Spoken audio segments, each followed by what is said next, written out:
Hello everyone, मैं आकांक्षा सिंह आप सबका स्वागत करती हूँ हमारे पैगासस के ऑफिशियल यूट्यूब चैनल पर। तो आज हम लोग जुड़े हैं करंट अफेयर्स जो कि हम डिस्कस करेंगे 5 नवंबर से। जो भी इंपॉर्टेंट करंट अफेयर्स हैं, पहले कुछ रिलेटेड एमसीक्यूज डिस्कस करेंगे, देन डिटेल एनालिसिस करेंगे जो भी आपके लिए इंपॉर्टेंट बनते हैं एग्जाम्स के हिसाब से, या आपको यूँ ही जनरल नॉलेज के लिए अगर आप पढ़ रहे हैं तो भी बहुत ज़्यादा इंपॉर्टेंट सेशन है। कोई भी कॉम्पिटिटिव एग्जाम के लिए जिसमें करंट अफेयर्स पूछे जाते हैं, आजकल सब में ही पूछे जाते हैं, तो उसके हिसाब से बहुत ही ज़्यादा इंपॉर्टेंट सेशन है। स्टार्ट करते हैं हमारा पहला। India procured S-400 air defence missile, क्या नाम है? स्क्वाड्रॉन। From which country? कौन से कंट्री के साथ स्क्वाड्रॉन की डील हुई है इंडिया की? बेसिकली बात करें तो ये 5 ऐसे मिसाइल्स की डील हुई थी। किसके साथ हुई थी? रसिया के साथ हुई थी। पर 5 में से इंडिया को 3 तो मिल चुके हैं, 2 अभी तक नहीं मिले हैं। किस वजह से डिले हो गया? रसिया और यूक्रेन का वॉर चल रहा है, सबको पता है, एक वॉर चल रहा है इनके बीच में, इस वजह से ये चीज़ डिले हो गई है। कंट्री कौन सी बनती है आपकी? रसिया। रसिया सही आंसर है। नेक्स्ट चलते हैं हम लोग।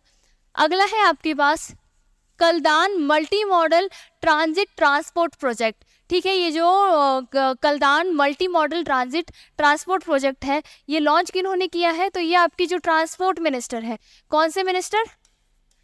ट्रांसपोर्ट मिनिस्टर है, यूनियन ऑफ ट्रांसपोर्ट मिनिस्टर। किनके पास है ये मिनिस्ट्री? हमारे नितिन गडकरी जी के पास। नितिन गडकरी जी के पास। ओके, कैसे याद रखोगे? गड्डी चला रहे यानी कि ट्रांसपोर्ट, याद रह जाएगा। तो नितिन गडकरी जी के पास हमारी ट्रांसपोर्ट मिनिस्ट्री है। इन्होंने कोलकाता सी पोर्ट को, किसको? कोलकाता सी पोर्ट को कौन सी कंट्री के साथ कनेक्ट करना है? किस कंट्री के साथ कनेक्ट करना है? क्वेश्चन पूछा जा रहा है किस कंट्री के साथ, यानी कि कोलकाता के नेबर में से कोई होगा। कौन सी कंट्री बनती है? म्यांमार होती है। ओके, कौन सी कंट्री के साथ किया गया है? म्यांमार के साथ किया गया है। बांग्लादेश के प्राइम मिनिस्टर कौन है? बांग्लादेश की प्राइम मिनिस्टर है शेख हसीना। इनकी डॉटर को अभी अभी क्या बनाया गया है? हमने कल की क्लास में डिस्कस किया था, क्या बनाया गया आप मुझे कमेंट सेक्शन में बताओगे। Okay, next. अभी अभी अपॉइंट हुई है वो किसी पोस्ट के लिए, बहुत ही रीसेंट का और बहुत ही इंपॉर्टेंट न्यूज़ है। कल की क्लास में हमने बहुत अच्छे से डिस्कस किया था, मुझे कमेंट सेक्शन में उसका आंसर चाहिए। नेक्स्ट है which European country announced to discontinue its golden visa initiative. एक गोल्डन वीज़ा इनिशिएटिव वो इंडियंस को प्रोवाइड किया करती थी, अब उसने बंद कर दिया है। तो वो कौन सी कंट्री है? वो है आपकी नीदरलैंड। ठीक है, कौन सी कंट्री है? नीदरलैंड। कंट्रीज है, कंट्री से हम क्या याद कर सकते हैं? इनके कैपिटल्स यही है। यहाँ क्या करेंसी की अगर मैं बात करूँ तो फ्रांस में क्या चलता है? Euro.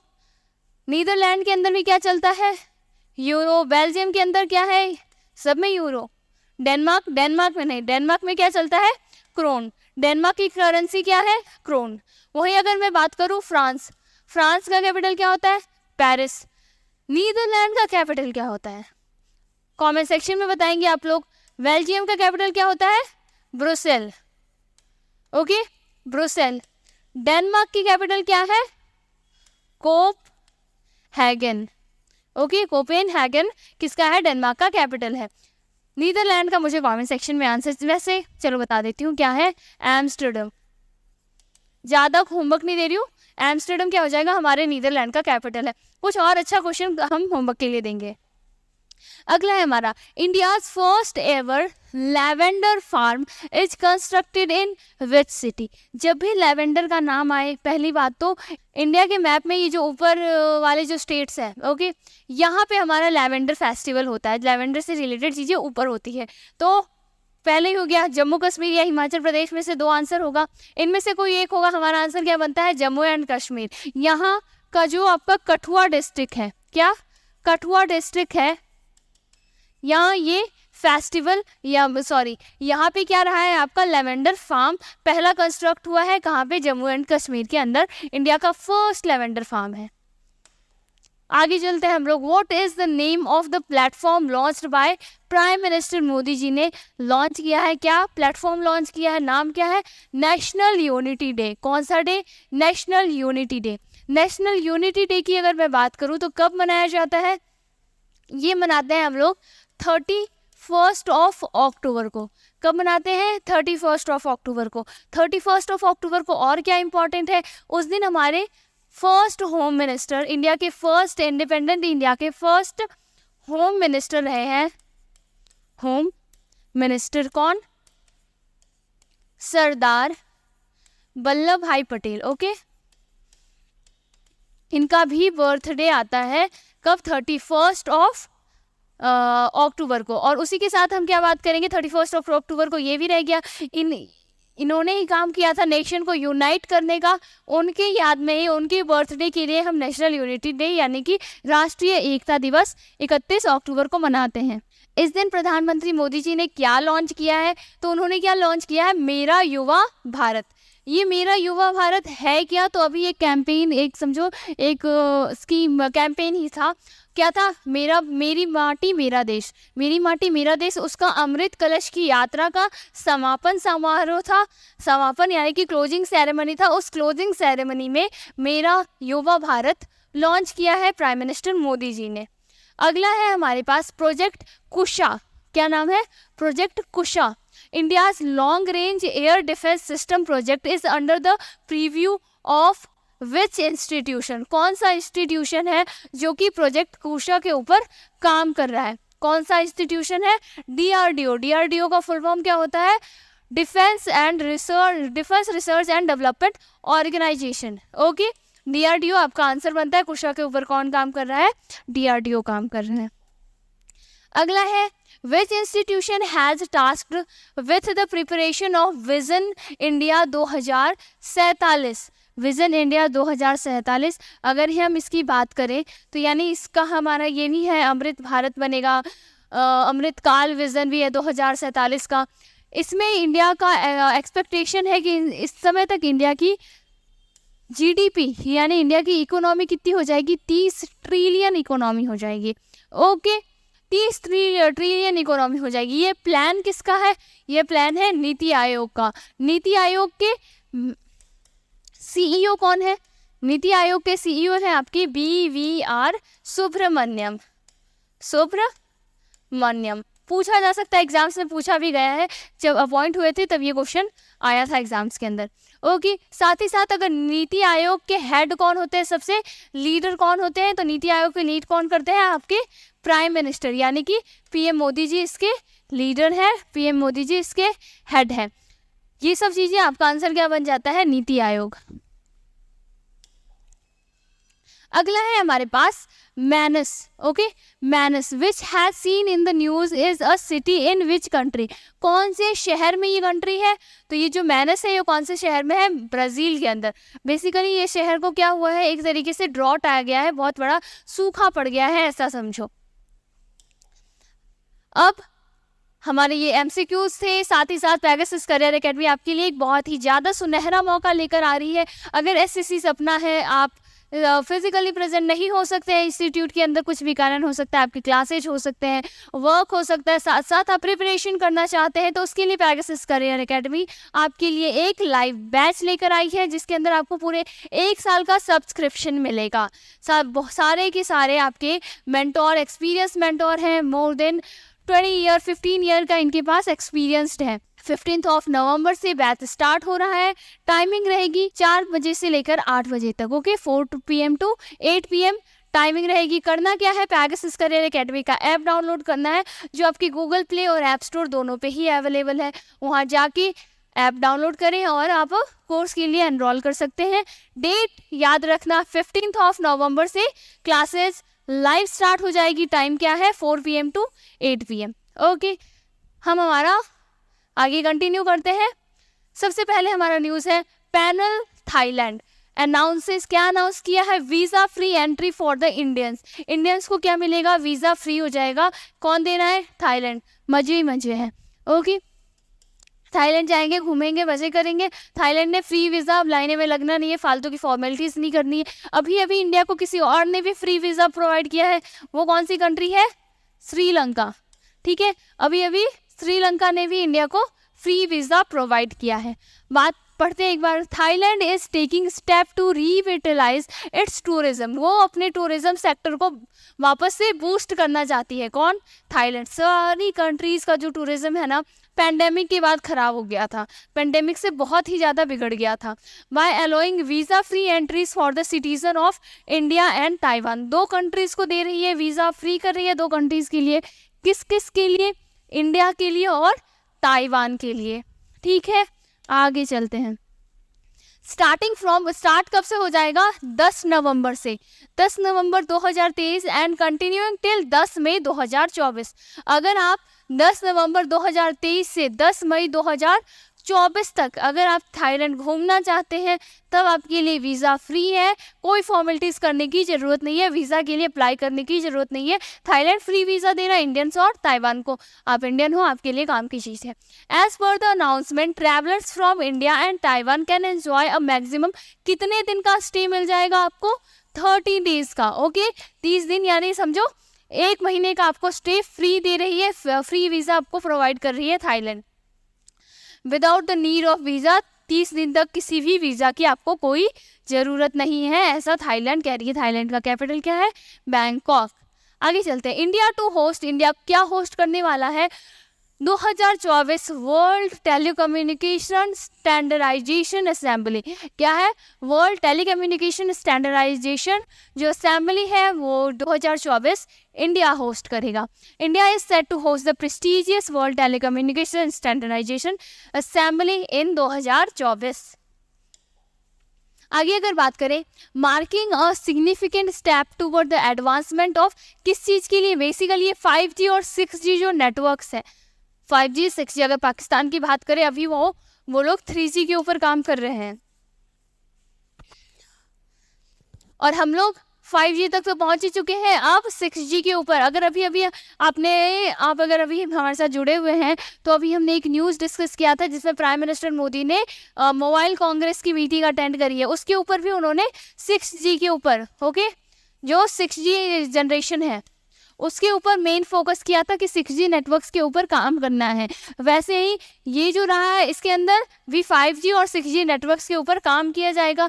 Union communication and IT ministry, जो यूनियन कम्युनिकेशन आईटी मिनिस्ट्री किनके पास है? अश्विनी वैष्णव जी के पास। इनके पास एक और मिनिस्ट्री है, कौन सी है? Railway ministry. ओके, इन्होंने इस चीज़ के बारे में बताया है। ओके, नेक्स्ट चलते हैं। अगला न्यूज़ है आपके पास, केरला टू लॉन्च, क्या लॉन्च कर रहा है? Multilingual microsites for a boosting religious tourism. Kerala अपने रिलीजियस टूरिज्म को बूस्ट करने के लिए माइक्रोसाइट्स लॉन्च कर रहा है। केरला की बात करें तो अभी केरला, हम एक और चीज़ में केरल न्यूज़ में था, किस में था?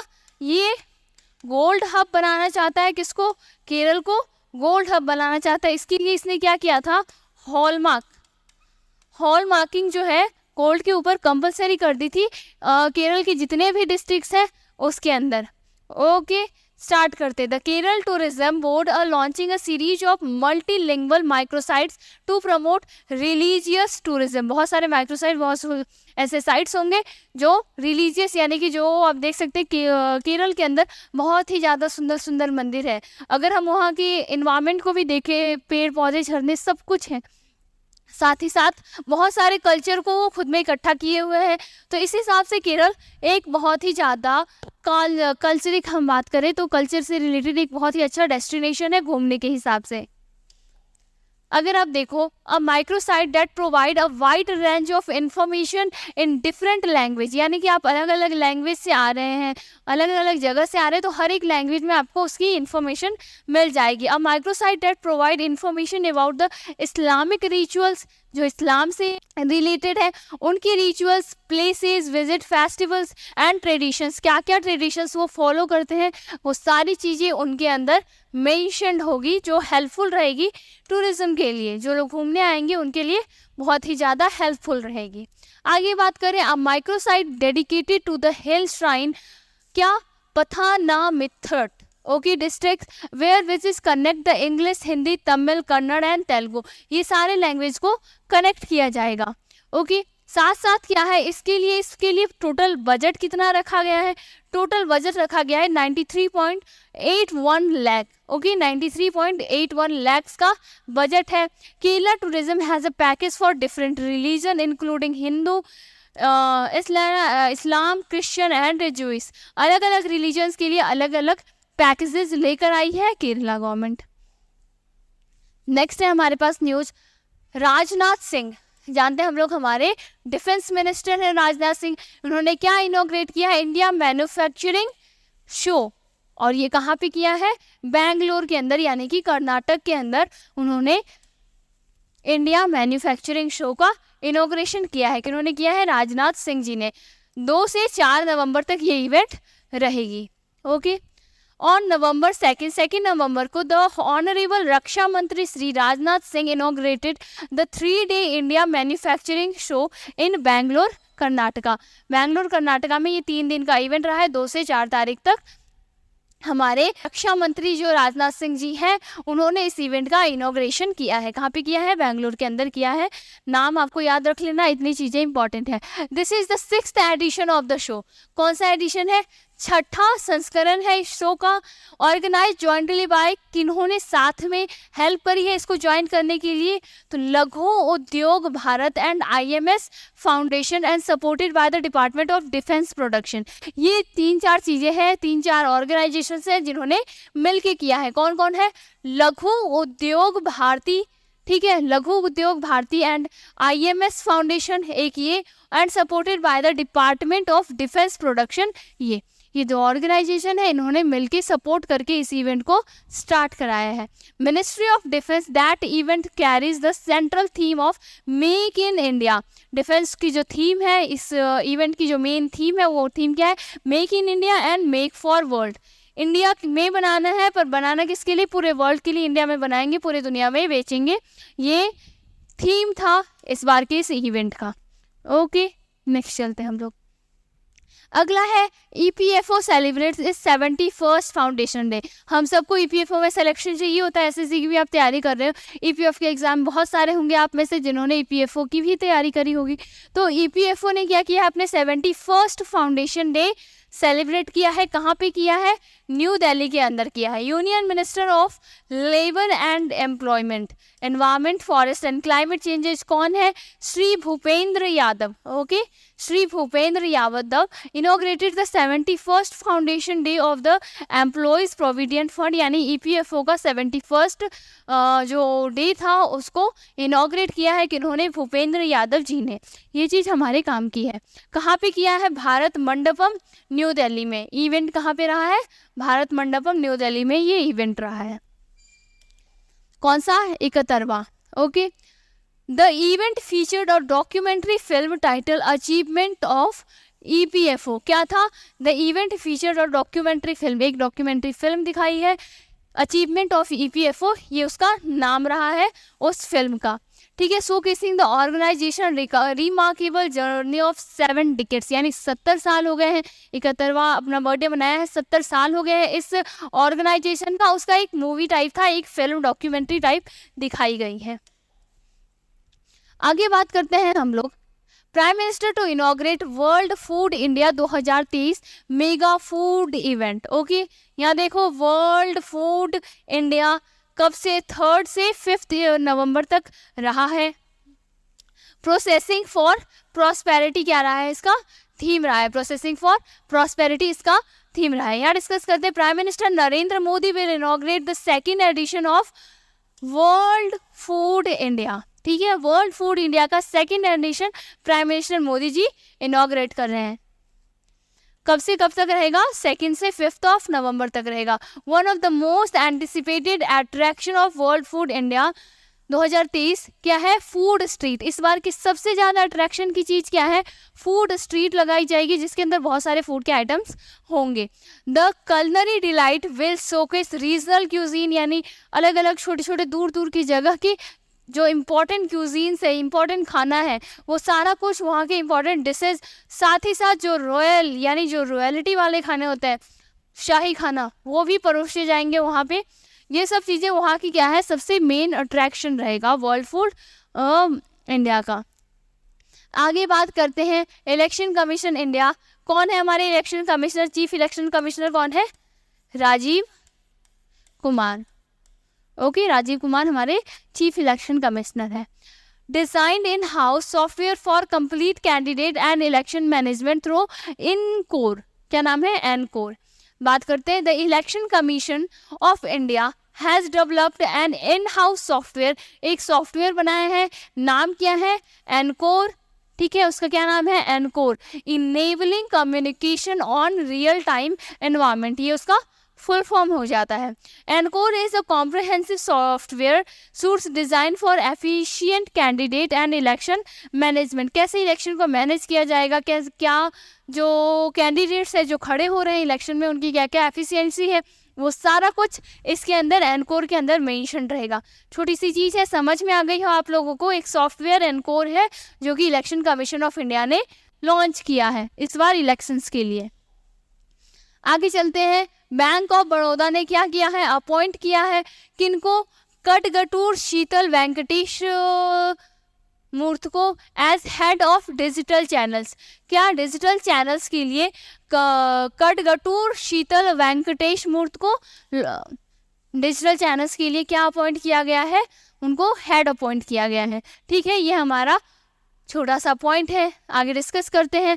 कटगटूर Sheetal Venkatesh Murthy was appointed as the head of digital channel, यानी जो भी डिजिटल प्लेटफॉर्म होगा बैंक ऑफ बड़ौदा का, उनके हेड की तरह ये अपॉइंट किए गए हैं। यानी कि जो फिजिकल यानी कि जो आप ब्रांच में जाके काम करते हैं उनके हेड अलग होंगे, जो डिजिटल प्लेटफॉर्म है उनके हेड अलग होंगे। Operation of bank of Baroda यानी डिजिटल प्लेटफॉर्म्स के लिए बैंक ऑफ बड़ौदा के लिए। She also took over the charge of digital lending after Akhil Handa's resignation. Akhil Handa ने क्या किया है, रिजाइन कर दिया है। उसके बाद जो डिजिटल लैंडिंग का भी जो हेड है वो कौन संभालेगी, शीतल जी संभालेगी। वेंकटेश मूर्त अपॉइंटमेंट टुक इफेक्ट ऑन 31 अक्टूबर। 31 अक्टूबर से उनका अपॉइंटमेंट स्टार्ट हो गया। 31 अक्टूबर से वो एज अ हेड काम कर रही है डिजिटल चैनल्स के ऊपर बीओबी के अंदर। ओके, बैंक ऑफ बड़ौदा की डिजिटल चैनल्स पे काम कर रही है। नेक्स्ट है हमारे पास Shiv Nadar top the Hurun India philanthropy list. जो इंडिया के फिलॉन्थ्रॉपी का मतलब होता है जो बेसिकली समाज के अच्छे कार्य के लिए काम करते हैं। तो उनके लिस्ट में जो शिव नादर है, शिव नादर यानी कि जो HCL कंपनी के ओनर है, उन्होंने क्या किया है, इस लिस्ट को टॉप किया है। कुछ नाम जान लेते हैं। शिव नादिर फर्स्ट पे है, अजीम प्रेमजी सेकंड पे है, मुकेश अंबानी थर्ड पे, कुमार मंगलम फोर्थ पे, फिर गौतम अडानी फिफ्थ पे है, बालाजी फैमिली 6 नंबर पे है, अनिल अग्रवाल और उनकी फैमिली 7th पे है, नंदन नीलकनी 8th नंबर पे, साइरस पूनावाला जो है 9th नंबर पे और रोहिणी नीलकैनी जो है वो 10वें नंबर पे है। ये टॉप 10 का लिस्ट है। HCL टेक, HCL की जो कंपनी के फाउंडर है कौन, शिव नादर, और उनकी जो फैमिली, उनकी पूरी जॉइंट फैमिली की जो कंपनी है, have retained the top spot, लगातार पहले नंबर पे बनी हुई रही है। EdelGive Hurun India philanthropy list 2023 जो निकली है उसके अंदर लगातार टॉप 4 पे कौन रही है, शिव नादिर और उनकी फैमिली की कंपनी HCL। ओके, तो होप आपको हमारा ये सेशन अच्छा लगा होगा जिसके अंदर हमने बहुत सारे करंट अफेयर डिस्कस करे। साथ ही साथ अगर SSC आपका सपना है तो पेगासस करियर एकेडमी आपके लिए एक बहुत ही सुनहरा मौका लेकर आई है, जिसके अंदर एक फाउंडेशन बैच है, सारे टॉप के एजुकेटर्स हैं, SSC से related English, reasoning, GK, maths सारा कुछ आपका कवर्ड होगा। SSC जितने भी एग्जाम्स करवाती है सबके आपके मॉक टेस्ट मिल जाएंगे। 1000 से ज़्यादा हम मॉक टेस्ट हमारे एप्लीकेशन पे अवेलेबल है, जिसके अंदर प्रीवियस ईयर क्वेश्चन पेपर भी अवेलेबल है जिससे आपको आइडिया लग जाएगा। साथ ही साथ प्रीवियस ईयर क्वेश्चन पेपर के साथ उस पर कैसे नए पैटर्न पे क्वेश्चन पूछे जाते हैं वो सारा कुछ भी अवेलेबल है। करना क्या है, पेगासस करियर एकेडमी का ऐप डाउनलोड करना है जो आपको गूगल प्ले और ऐप स्टोर दोनों पे ही मिल जाएगा। वहाँ जाके ऐप डाउनलोड करना है और कोर्स के लिए आप एनरोल कर सकते हैं। तो होप आपको सेशन अच्छा लगा हो। मिलते हैं हम लोग हमारे नेक्स्ट क्लास में।